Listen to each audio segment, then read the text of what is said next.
수천 년 전, 목이 마르다고 눈앞에 있는 강물이나 우물물을 그냥 떠마시면 어떻게 됐을까요? 심각한 수인성 질병에 걸릴 위험이 매우 높았습니다. 당시의 물은 사람과 가축의 배설물, 각종 오염물질이 섞인 경우가 많았고 보이지 않는 병원균들이 숨어 있었죠. 지금은 생명의 상징인 물이 당시에는 때로 죽음을 부르는 액체가 될 수도 있었습니다. 그렇다면 냉장고도 정수기도 없던 시절 인류는 어떻게 안전하게 수분을 보충했을까요? 놀랍게도 그 해답은 맥주에 있었습니다. 피라미드를 짓던 고대 이집트인들도 중세 유럽의 사람들도 매일 물 대신 맥주를 마셨죠.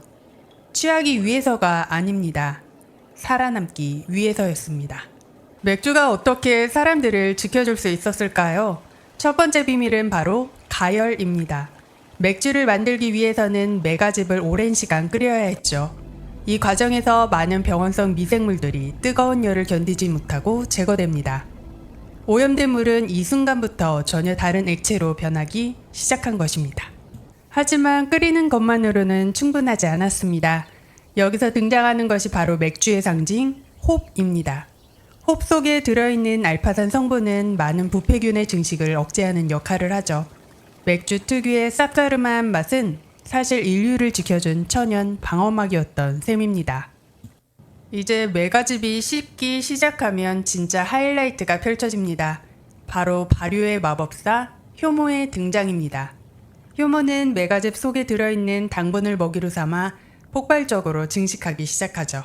이제부터 맥주통 안에서는 보이지 않는 미생물들의 전쟁이 시작됩니다. 효모 군단은 엄청난 속도로 당분을 소비하며 맥주통 안의 영양분과 산소를 차지합니다.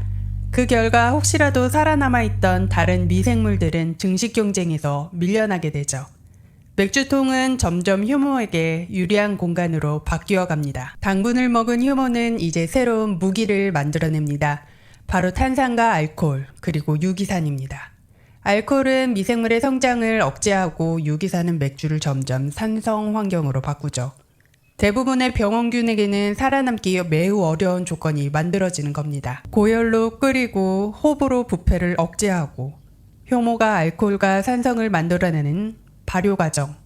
이 모든 단계가 합쳐지면서 맥주는 당시의 오염된 물보다 훨씬 안전한 음료가 되었습니다. 더 놀라운 사실은 당시 사람들이 마신 맥주가 지금과 달랐다는 겁니다. 대부분 알코올 도수는 1~2% 정도, 스몰 비어라고 불렀죠. 아이들도 마실 수 있을 만큼 연했지만 오염된 물보다는 훨씬 안전했습니다.